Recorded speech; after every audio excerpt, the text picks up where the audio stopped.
Students, आज का जो हमारा टॉपिक है वो है केमिकल इक्विलिब्रियम या जिसको हम डायनामिक केमिकल इक्विलिब्रियम भी कहते हैं। केमिकल इक्विलिब्रियम एक ऐसी सिचुएशन होती है केमिकल रिएक्शन में जिसमें फॉरवर्ड रिएक्शन और बैकवर्ड रिएक्शन एक दूसरे के बैलेंस में होते हैं या इक्विलिब्रियम में होते हैं। तो केमिकल इक्विलिब्रियम सिर्फ रिवर्सिबल रिएक्शंस में इस्टेब्लिश हो सकता है, क्योंकि फॉरवर्ड रिएक्शन तो एक दफ़ा रिएक्शन प्रोसीड होगा, कंप्लीट होगा और फिनिश हो जाएगा। लेकिन ऐसे रिएक्शन जो कभी भी अंडर कंप्लीशन नहीं आते, वो फॉरवर्ड होते हैं, जाके फिर रिवर्स भी हो रहे होते हैं। तो वो एक बीच में सिचुएशन ऐसी आती है जिसमें कुछ देर के लिए इक्विलिब्रियम यानी बैलेंस में आ जाते हैं, जिसमें rate of forward reaction equal हो जाता है रेट ऑफ बैकवर्ड रिएक्शन के। तो ये हमने देख लिया कि इक्विलिब्रियम रिएक्शन कौन सा होता है। कुछ प्रॉपर्टीज़ होती हैं डायनामिक केमिकल इक्विलिब्रियम की, और इसको डायनामिक कहना ये वजह होती है कि इक्विलिब्रियम एक फिक्स चीज़ नहीं है। केमिकल रिएक्शन में ये कुछ देर के लिए इस्टेब्लिश होती है, और जब ये इस्टेब्लिश हो भी रही होती है ना, तो उस वक्त भी माइक्रोस्कोपिक लेवल पे छोटे छोटे रिएक्शंस हो रहे होते हैं। मसलन एक या दो मॉलिक्यूल या कुछ थोड़े से ज़्यादा आपस में रिएक्शन कर रहे होते हैं, लेकिन मेगा लेवल पे, बड़े स्कोप पे वो रिएक्शन आपको लगता है कि बैलेंस हुआ हुआ है या कुछ देर के लिए इक्विलिब्रियम इस्टेब्लिश हो चुका है। तो डायनामिक इक्विलिब्रियम की जो पहली प्रॉपर्टी है वो ये है कि फॉरवर्ड और बैकवर्ड रिएक्शन सेम स्पीड से चल रहे हो। दूसरा रिएक्शन ये होता है कि the concentrations of reactants and products become constant. ठीक हो गया, दोनों साइड पे कॉन्सेंट्रेशंस भी कांस्टेंट हो जाएं, उनको आप वेरिएबल ना कर सकें, चेंज ना कर सकें। तीसरा यह है कि the equilibrium state is not affected by time. ठीक है ना, ये टाइम के इंडिपेंडेंट है, उस पर डिपेंड नहीं कर रही होती। ये चीज़ें भी हम देख लेंगे। इसके अलावा अब हमने जो इसमें देखना है वो है जी फैक्टर्स अफेक्टिंग डायनामिक इक्विलिब्रियम। इसमें सबसे बड़ा कॉन्सेप्ट एक बड़ा कॉन्सेप्ट हमने पढ़ना है, वो है जी ली शैटलियर्स प्रिंसिपल। ली शैटलियर्स जो साइंटिस्ट था, उसने जो हमारे केमिकल इंडस्ट्री और केमिकल रिएक्शंस होने वाले लोगों की बहुत बड़ी मसला सॉल्व कर दिया।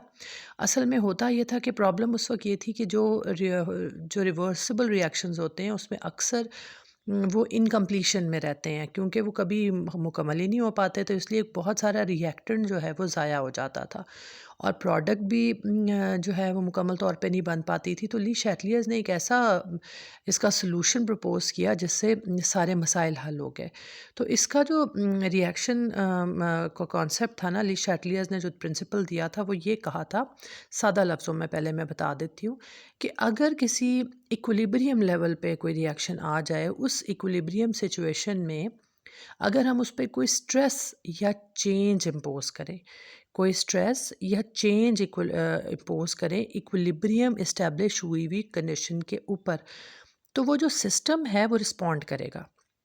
और वो सिस्टम रिस्पॉन्ड करेगा कि आपने जो स्ट्रेस या चेंज उसमें दी है वो उस डायरेक्शन में मूव करे जिसमें उस चेंज या उस स्ट्रेस या उस एक्सटर्नल फोर्स का इफ़ेक्ट कम से कम किया जा सके।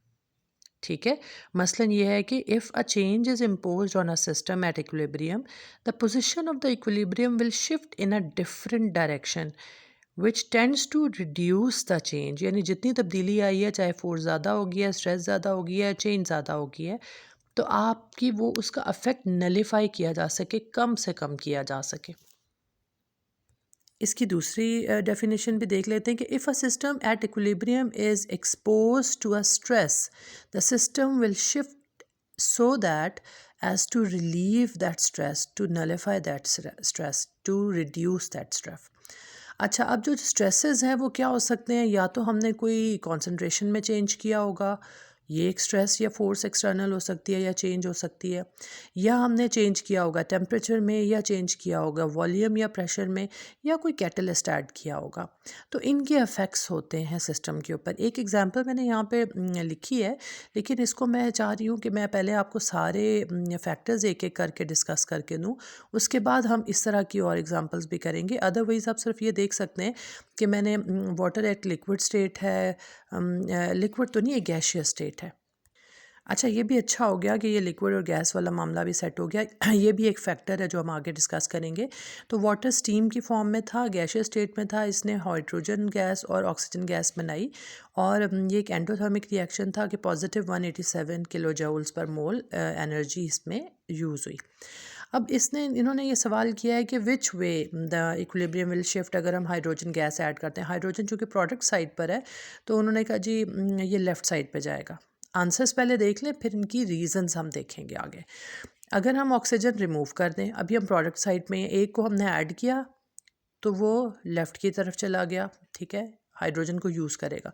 अगर हम ऑक्सीजन रिमूव कर दें, प्रोडक्ट को हल्का कर दें, तो हमारा राइट की तरफ चला जाएगा फॉरवर्ड, क्योंकि ये जगह हल्की हो जाएगी, कम हो जाएगी मिकदार, तो रिस्टोर करेगी ऑक्सीजन को दोबारा बनाने के लिए प्रोडक्ट साइड।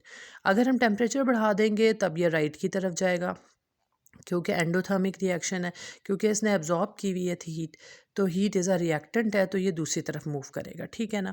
अगर वॉल्यूम रिड्यूस कर दिया जाए, वॉल्यूम यानी कि कंटेनर की बात हो रही है, तो फिर left moles of the gas left side पे जाएगा, क्योंकि मोल्स ऑफ द गैस जो हैं वो रिलीव करेगा एक्सेस प्रेशर को। ये तो सिर्फ बात है, अभी इसको हम एक्सेस, ये वजूहात क्या हैं इन आंसर्स के पीछे, वो वजूहात डिस्कस करने के लिए जब मैं एक एक फैक्टर को करूँगी तो आपको ये आंसर बहुत आसानी से समझ आ जाएंगे। चलें अब एक एक करके फैक्टर्स हम डिस्कस करते हैं। चलें जी, पहला फैक्टर है जी, अगर हमने वो जो स्ट्रेस या चेंज थी वो चेंज इन कंसंट्रेशन की शक्ल में की, तो ये मैं आपको सिर्फ टिप्स दे रही हूँ, तो आप ये देखिएगा कि ये वाले फार्मूले आप जब अप्लाई करेंगे किसी भी इक्वेशन के ऊपर, तो आप ना सिर्फ इसको एक्सप्लेन खुद कर लोगे बल्कि आंसर भी बड़ा करेक्ट दोगे। तो इसका मिसाल एक सीसॉ की तरह से मैं आपको दे सकती हूँ कि समझे सीसॉ एक बिल्कुल प्लेन पोजीशन में था रिएक्शन स्टार्ट होते वक्त। आपने क्या किया, you add the reactant side पर आपने जो मोल्स हैं बढ़ा दिए, ये जगह भारी हो गई और ये जगह हल्की हो गई, तो मैंने आपको कहा था जिस साइड पे ये स्ट्रेस को कम कर सकेगा ये उस तरफ जाएगा। यहाँ स्ट्रेस बढ़ गया ना, इधर स्ट्रेस कम है, तो ये फॉरवर्ड रिएक्शन में जाएगा। अगर आप एडिशन करेंगे रिएक्टेंट की, जिस साइड पे भी रिएक्टेंट बढ़ गया ना, वो हल्की तरफ चला जाएगा, ठीक हो गया, तो it will move in forward reaction. अब ऐड कर लो जी प्रोडक्ट साइड को, प्रोडक्ट भारी हो गई। अगर आप एडिशन करेंगे, कंसंट्रेशन करेंगे, मोल की चेंज करेंगे, नंबर ऑफ़ मोल्स प्रोडक्ट के बढ़ा देंगे, तो वो रिवर्स में जाएगा, क्योंकि ये जगह भारी होगी, अब इसने रिवर्स में जाके रिलीव करना है स्ट्रेस को और हल्की तरफ जाएगा। आसान बात है ना। अब हम जी रिमूवल की तरफ जाते हैं। पहले हमने ऐड करके भारी किया था तो वो हल्के की तरफ मूव किए थे। अब हम देखते हैं कि हम कुछ रिमूव करते हैं, हम इस पोजीशन को हल्का करते हैं। रिमूवल ऑफ रिएक्टेंट, अगर हमने रिएक्टेंट को हल्का कर दिया तो प्रोडक्ट भारी हो गई, तो फिर वो हल्के की तरफ जाएगा, यानी बैकवर्ड रिएक्शन, ठीक है। अब अगर हमने प्रोडक्ट को कम कर दिया, रिमूव कर दिया, तो प्रोडक्ट हल्का हो गया, रिएक्टेंट भारी हो गया, तो वो फिर फॉरवर्ड की तरफ जाएगा, क्योंकि जो हल्की साइड है वो अब प्रोडक्ट है, हमने कुछ प्रोडक्ट रिमूव कर ली थी। तो रिएक्शन यही एग्जांपल ये ले लीजिए, नाइट्रोजन गैस है, ऑक्सीजन गैस है और 2NO2 बनाया, तो अब यही होगा कि अगर हमने इसमें से प्रोडक्ट को हटा दिया, रिमूव कर दिया प्रोडक्ट को, तो अभी फॉरवर्ड में जाना है इसने, रिमूव कर दिया रिएक्टेंट में से किसी भी एक चीज़ को, तो ये बैकवर्ड चला जाएगा। अगर हमने किसी रिएक्टेंट को ऐड कर दिया इन दोनों में से किसी एक को भी, तो ये फॉरवर्ड जाएगा। अगर हमने इस प्रोडक्ट को बढ़ा दिया तो ये रिवर्स जाएगा। उसका फॉर्मूला यही है कि इसने हल्की तरफ जाना है, भारी तरफ की तरफ से हल्की तरफ जाना है। आगे हम जी आ जाते हैं effects of change in pressure and volume. ये भी बड़ी आसान सी टिप है, लेकिन इसको पढ़ने से पहले सबसे आसान चीज़ आप जहन में रखें। अगर जो मैंने अभी वाटर का लिक्विड स्टेट को गैशियस स्टेट में चेंज किया था ना, उसका रीज़न अभी आपको समझ आ जाएगा। वो ये है कि अगर कोई भी रिएक्टेंट हमारा या प्रोडक्ट सॉलिड या लिक्विड फेज़ में है, सॉलिड या लिक्विड फेज़ में है, तो उस पे प्रेशर और वॉल्यूम का इफ़ेक्ट नहीं होगा। ये याद कर लें। आपने किसी भी जगह पे अगर आपको क्वेश्चन मिल जाता है, अनसीन क्वेश्चन दे देते हैं, रिएक्शन दे देते हैं, तो जहाँ भी आपको वॉल्यूम में या क्या कहते हैं लिक्विड या सॉलिड में कोई आपको स्टेट नज़र आएगी, तो आप कह दें there will be no effect of pressure and volume on this, ठीक है, सिंपल एमसीक्यू भी हो गया, सिंपल शॉर्ट क्वेश्चन का आंसर भी हो गया कि वॉल्यूम और प्रेशर का अफेक्ट कभी भी सॉलिड या लिक्विड स्टेट वाले रिएक्टेंट और प्रोडक्ट पर नहीं होता। दूसरी बात यह है कि चलो आप सोच लेते हैं कि सारे के सारे गैसेस हैं, ठीक है। अगर सारे गैसेस हैं तो फिर देखते हैं कि प्रेशर का इफेक्ट क्या होगा। अगर गैसेस हैं तो प्रेशर के दो इफेक्ट हो सकते हैं, ठीक है। अगर प्रेशर बढ़ा दिया और गैसेस के दोनों तरफ सेम नंबर ऑफ मोल्स हों, पहली सिचुएशन। अगर प्रेशर बढ़ा दिया तो गैसेस के प्रोडक्ट और रिएक्टेंट साइड पे डिफरेंट नंबर ऑफ मोल्स हों। ये दो सिचुएशन है। अब देखते हैं, अगर प्रेशर बढ़ाया और दोनों रिएक्टेंट और प्रोडक्ट साइड पर गैसेस के सेम नंबर ऑफ मोल्स है, जैसे इस इक्वेशन में N2O2 था, ये इसने 2NO बनाया, इधर भी 2 मोल्स हैं, इधर भी 2 मोल्स हैं, इस सिचुएशन में भी प्रेशर का कोई इफेक्ट नहीं होगा। अगर मोल्स में डिफरेंस हुआ, यानी देखें यहाँ पर आपके 3 मोल्स है रिएक्टेंट में और 2 मोल्स है प्रोडक्ट में, तो रिएक्शन उस साइड पर जाएगा जहाँ पर कम मोल्स होंगे। अगर हमने प्रेशर बढ़ा दिया, गैसेस में रिएक्टेंट और प्रोडक्ट में मोल्स का डिफरेंस हुआ, तो फॉर रिएक्शन उस तरफ जाएगा जहाँ पर मोल्स कम है। यहाँ 3 मोल्स से रिएक्टेंट में, 2 मोल्स है प्रोडक्ट में, तो ये फॉरवर्ड जाएगा। अगर ये उल्टा होता, यहाँ 3 होते, यहाँ 2 होते, तो ये रिवर्स में जाता। ठीक हो गया। अच्छा, अब अगली बात देखते हैं। ये गैसेस का हमने देख लिया, प्रेशर देख लिया, पहला कॉन्सेप्ट था प्रेशर का। अब हम वॉल्यूम का देखते हैं, और ये जहन में रखें कि ये वॉल्यूम ऑफ गैस नहीं है, ये वॉल्यूम ऑफ लिक्विड नहीं है, ये वॉल्यूम ऑफ सॉलिड नहीं है, ये वॉल्यूम ऑफ कंटेनर है। अगर हमने वॉल्यूम ऑफ कंटेनर बदल दिया, तो वॉल्यूम ऑफ कंटेनर बदलने से जैसे ही वॉल्यूम इंक्रीज करेंगे तो reaction will move in that direction where number of moles are मोर।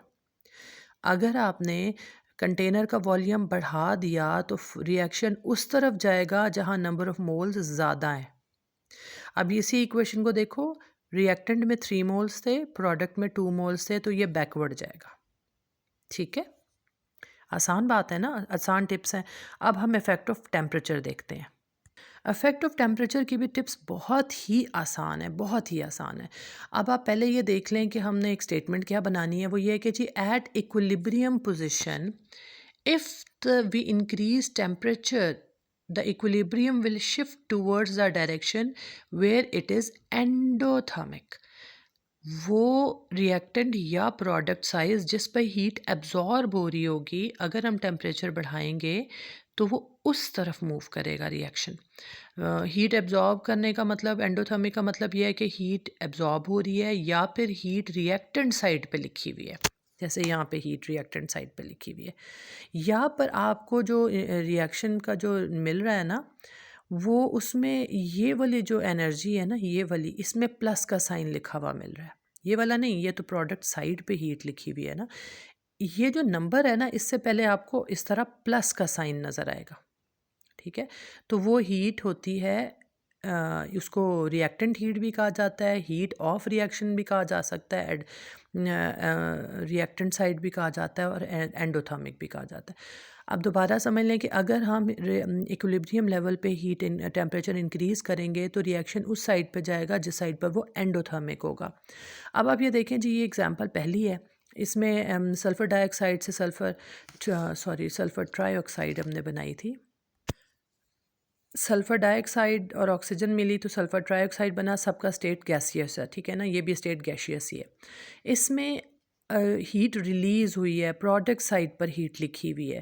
तो अगर प्रोडक्ट साइड पे प्लस हीट लिखी हो तब भी ये एक्सोथर्मिक होगा। अगर आपको हीट का लफ्ज़ ना लिखा हो, एक ये नंबर दिया हो डेल्टा एच का जिसके साथ नेगेटिव साइन हो, तो ये भी एक्सोथर्मिक होगा। तो अब आप ये समझें कि अगर रिएक्शन फॉरवर्ड जा रहा है तो ये एक्सोथर्मिक है, तो इसका रिटर्न ये होगा कि ये बैकवर्ड गया तो एंडोथर्मिक हो जाएगा। तो इस ऊपर वाले केस में अगर आप टेम्परेचर इंक्रीज़ करते हैं इसी एक्सोथर्मिक रिएक्शन का, तो ये रिवर्स जाएगा। ठीक हो गया। अच्छा, अभी तो हमने इंक्रीज टेम्परेचर का सोच लिया, अब हम डिक्रीज टेम्परेचर का देखते हैं। इसी एक्सोथर्मिक रिएक्शन में हीट टेम्परेचर इंक्रीज करने से ये रिवर्स किया था, तो टेम्परेचर कम करने से ये फॉरवर्ड ही जाएगा, मज़ीद एक्सोथर्मिक हो जाएगा। ठीक हो गया। अब हम नेगेटिव केस वाला देखते हैं। जब मैं जिसमें हीट रिएक्टेंट साइड पे लिखी हुई है प्लस हीट करके, या इसका जो हमारा डेल्टा एच है उसकी पॉजिटिव वैल्यू है, तो ये पहले ही एंडोथर्मिक रिएक्शन है। ठीक हो गया ना। तो अब यहाँ पे है कि reaction that have heat of at product side या डेल्टा एच नेगेटिव है, they will move for backward on increasing temperature, या reaction that have delta H positive or heat at reactant side, they will move forward or increasing temperature. जो पहले ही endothermic हैं उनको temperature बढ़ाएंगे तो वो exothermic बन जाएंगे। ठीक हो गया। आसान बातें हैं, आसान टिप्स हैं कि इनको पहचानने के लिए आप टिप्स लग दें। एमडी कैट वगैरह के पेपर्स में भी ये जल्दी में आता है, तो आप लंबा कॉन्सेप्ट नहीं कर सकते।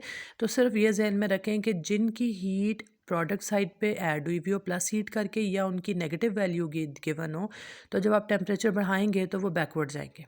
अगर टेम्परेचर कम करेंगे फिर और फॉरवर्ड जाएंगे। अगर किसी की हीट प्लस साइन में लिखी हुई है और या प्रोडक्ट रिएक्टेंट साइड पे लिखी हुई है, तो इनको अब टेम्परेचर बढ़ाएंगे तो ये फॉरवर्ड जाएंगे, टेम्परेचर कम करेंगे तो ये बैकवर्ड जाएंगे। ठीक है। लास्ट इसका जो फैक्टर है वो जी कैटलिस्ट का। कैटलिस्ट क्या चीज़ होती है? एक ऐसी सब्सटेंस जो कोई एक कंपाउंड भी हो सकता है, एक मिक्सचर भी हो सकता है, मेटल भी हो सकती है, वो जो रिएक्शन की स्पीड को तेज़ करती है और एक्टिवेशन एनर्जी को कम करती है। वो रिएक्शन की स्पीड तेज़ कर देगी, एक्टिवेशन एनर्जी कम कर देगी, बट मैंने लिखा नहीं है, इट रिमेन अनचेंज। ये खुद यूज़ नहीं हो रही होगी, सिर्फ रिएक्शन को बढ़ा रही होगी, या रिएक्शन की एक्टिवेशन एनर्जी कम करके स्पीड बढ़ा रही होगी, ये खुद अनचेंज रहेगी। तो ये हमेशा कैटलिस्ट जो हैं वो रिएक्शन के स्टार्ट में ऐड किए जाते हैं, मिडल में कम ही किए जाते हैं। इस कैटलिस्ट का कोई इफेक्ट इक्विलिब्रियम में नहीं होता। अगर इक्विलिब्रियम इस्टेब्लिश हो गया एक दफ़ा, तो फिर कैटलिस्ट का कोई असर उस पर नहीं होगा। तो बच्चे ये सारे हमने फैक्टर्स अब डिस्कस कर लिए हैं। अब देखते हैं वो पहली इक्वेशन आपको समझ आती है कि नहीं आती। चलो भाई, पहली इक्वेशन को दोबारा रिएक्शन को देखते हैं। हीट एनर्जी वाला देख लेते हैं। प्लस साइड वाली प्लस के साइन के साथ एनर्जी है, तो ये राइट साइड पे जाएगा, क्योंकि हीट यहाँ पे लिखी हुई थी, ये एंडोथर्मिक है, तो इसने आगे की तरफ रिवर जाना है, तो इस वजह से ये रिएक्शन एंडोथर्मिक है। हीट एज अ रिएक्टेंट थी, तो इसको राइट की तरफ लेके जाना है। ठीक हो गया, बात समझ आ गई। अब अगर हम हाइड्रोजन ऐड कर दें, प्रोडक्ट साइड को भारी कर दिया, बढ़ा दिया, number of mole content concentration बढ़ गई, ये भारी हो गया, ये हल्का, तो ये बैकवर्ड जाएगा लेफ़्ट की तरफ। आप देखो, ऑक्सीजन इज़ रिमूव्ड, ऑक्सीजन का हमने प्रोडक्ट साइड से निकाली, तो प्रोडक्ट हल्का हो गया, ये भारी हो गया, तो ये राइट की तरफ जाएगा, फॉरवर्ड जाएगा। टेम्परेचर बढ़ा दिया इसका, तो ये आपको मैंने बता दिया। अच्छा, वॉल्यूम कम कर दिया, कंटेनर का वॉल्यूम कम करेंगे तो ये लेफ़्ट की तरफ जाएगा, क्योंकि आपको बताया था कि जहाँ पर नंबर ऑफ़ मोल्स ज़्यादा होंगे वॉल्यूम बढ़ाने से उधर जाता है, तो हमने वॉल्यूम कम कर दिया है, तो नंबर ऑफ़ मोल्स इस तरफ 1 है, इस तरफ 2 है। ठीक है, 1 और 1 2 मोल्स इस तरफ है। आप देखें, प्रोडक्ट साइड पे 2 मोल्स है, रिएक्टेंट साइड पे 1 मोल है। तो हमने कहा था अगर वॉल्यूम ऑफ द कंटेनर बढ़ा दिया तो जहाँ ज़्यादा मोल हैं ये उस तरफ जाएगा, लेकिन यहाँ पे देखो वॉल्यूम कम किया है, तो जहाँ कम मोल है उस तरफ जाएगा। तो मेरे ख्याल में तो अब बात बहुत ही अच्छी तरह से समझ आ गई होगी। तो बेटा, अब अगला लेक्चर जो हमारा होगा वो होगा इम्पॉर्टेंस ऑफ शैटलियर प्रिंसिपल और एवरीडे या रियल लाइफ एग्जांपल्स। और इसके बाद नेक्स्ट लेक्चर हमारा ये होगा कि हमने हेबर्स प्रोसेस या ली शैटलियर्स प्रिंसिपल की इंडस्ट्रियल एप्लीकेशन एक पे पूरा डिस्कशन होगी कि हमने अमोनिया की जो करनी है, तो उस पर हम ये सारे फैक्टर्स अप्लाई करेंगे। ओके बेटा, थैंक यू।